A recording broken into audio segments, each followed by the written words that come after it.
ایک دن حضرت موسیٰ علیہ السلام نے اللہ تعالیٰ سے عرض کی، اے پروردگار، کیا ہی اچھا ہوتا اگر چار چیزیں ہوتیں اور چار نہ ہوتیں۔ اللہ تعالیٰ نے فرمایا، کون کون سی؟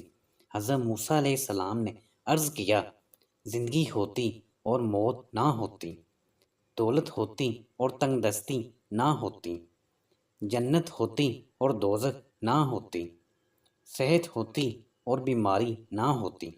تو غیب سے آواز آئی، اگر زندگی ہوتی اور موت نہ ہوتی تو میرا دیدار کیسے ہوتا؟ اگر دولت ہوتی اور تنگ دستی نہ ہوتی تو میرا شکر کون ادا کرتا؟ اگر جنت ہوتی اور دوزخ نہ ہوتی تو میرے عذاب سے کون ڈرتا؟ اگر صحت ہوتی اور بیماری نہ ہوتی تو مجھے کون یاد کرتا؟